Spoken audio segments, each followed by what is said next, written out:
Hello students, आज का हमारा लेसन है वर्ण विचार। बच्चों, बोलते समय हमारे मुख से तरह तरह की ध्वनियाँ निकलती हैं। ध्वनि भाषा की सबसे छोटी इकाई है। जैसे सिपाही, लाल, कार। सिपाही यानी स, ई, पे, आ, है, ई, सिपाही। ले, आ, ले, लाल। के, आ, रे, ए, कार। ये ध्वनियाँ जिनके टुकड़े नहीं हो सकते वर्ण कहलाती हैं। वर्ण भाषा की सबसे छोटी इकाई है। वर्ण के भेद। वर्ण दो प्रकार के होते हैं, स्वर और व्यंजन। स्वर क्या होते हैं? जिन वर्णों का उच्चारण अन्य ध्वनियों की सहायता के बिना हो उन्हें स्वर कहते हैं। हिंदी वर्णमाला में स्वरों की संख्या 11 है। जैसे अ, आ, ई, उ, रे ऋषि, ए, ऐ, ओ, औ। अंग्रेजी भाषा की ध्वनि है, लेकिन इसका प्रयोग भी हिंदी भाषा में अंग्रेजी में आए शब्दों में किया जाता है, जैसे डॉक्टर, कॉपी, हॉल आदि। अब आता है व्यंजन। व्यंजन वे वर्ण हैं जो स्वरों की सहायता से बोले जाते हैं। प्रत्येक व्यंजन का उच्चारण करते समय अंत में अ की ध्वनि होती है। जैसे क, ख, ग। अगर हम क बोलते हैं तो आ की साउंड आती है, यानी जब हम व्यंजनों का उच्चारण करते हैं तो वो स्वर की सहायता से बोले जाते हैं। जब किसी व्यंजन को बिना स्वर के लिखा जाता है तो उसके नीचे एक तिरछी रेखा लगाई जाती है। तिरछी रेखा वाले इस चिन्ह को हलंत या हल चिन्ह कहते हैं। तिरछी रेखा लगाने से वह चिन्ह अधूरा भी माना जाता है। जैसे हमने का के नीचे तिरछी रेखा लगाई तो का को हम आधा मानेंगे।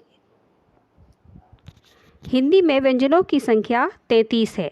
जैसे क, ख, ग, घ, ण, च, छ, ज, झ, य, ट, ठ, ड, ढ, ण, त, थ, द, ध, न, प, फ, ब, भ, म, य, र, ल, व, शे, से, स, ह। अन्य वर्ण अणे, ढे और अंग, ये हैं अनुस्वार, अनुनासिक और विसर्ग शब्द। अनुस्वार जो हम गले से बोलते हैं और अनुनासिक जो हम नाक से बोले जाते हैं। नाक की आवाज़, नाक के स्वर की आवाज़ भी उसमें आती है, वो होते हैं अनुनासिक। अब आते हैं संयुक्त व्यंजन। जैसे छ क्षत्रिय, त्र त्रिशूल, ज्ञ ज्ञानी और श्रेय। छ कैसे बनता है?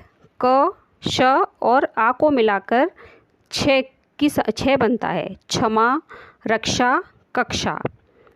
त्रे में त और र अ की साउंड आएगी, तब बनेगा त्रे। पत्र, मित्र, चित्र। ज्ञ, ज्ञम, ज, ये और अ की साउंड आएगी, वर्णों को मिला के बनता है ज्ञ। विज्ञान, ज्ञात, ज्ञान। श्रेय में शे और रे और अ, यानी श्राप, श्रम और श्रेष्ठ।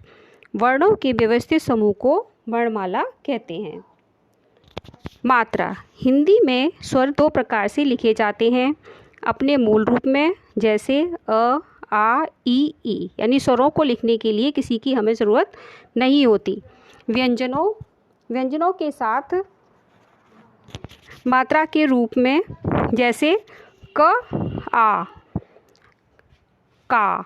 क को हम लिखेंगे, का में अगर मात्रा लगाएंगे तो बनेगा का, यानी मात्रा में के रूप में जो यूज़ होगा वो स्वर यूज़ करे जाते हैं। क, ई, की। क, ई, की। ग, ए, गे। चे, उ, चु। चे, ओ, चो। स्वरों के चिन्ह की मात्रा कहलाते हैं। स्वर जो होते हैं वो चिन्हों की मात्रा होते हैं। स्वरों की मात्राएं। अ, क के साथ अ लगाएंगे, कलम। क, आ, कान। के, ई, की, किताब। के, ई, की कील, के ऊ कु कुतुब मीनार, के ऊ कू कूड़ा, केरी ऋषि, के ए के आई कै, के ओ को। अन्य चिन्ह है अंग, अनुस्वार, यानी हम जो उससे बोलते हैं गले से, अंग, कंग, कंघा। अनुनासिक, से, आ, सा, सांप। विसर्ग, ते, तह, अतः, यानी जो दो बिंदी लगती हैं शब्द वर्ण में वो होते हैं विसर्ग। ढे, ढे, ढे, ढे से बने हैं। रे व्यंजन में ऊ अथवा ऊ की मात्रा हमेशा उसके मध्य में लगती है। रे जो लिखते हैं हम, रे में बड़े ऊ की और छोटे ऊ की मात्रा उसके बीच में लिखती है। अब आता है द्वित व्यंजन। जब किन्हीं दो समान व्यंजनों को मिलाकर लिखा जाता है तो वे व्यंजन द्वित व्यंजन कहलाते हैं। जैसे क, पक्का, मक्का, यानी आधा का और पूरा का। सच्चा, कच्चा, सज्जन, छज्जा, छत्ता, कुत्ता, प्रसन्न, भिन्न।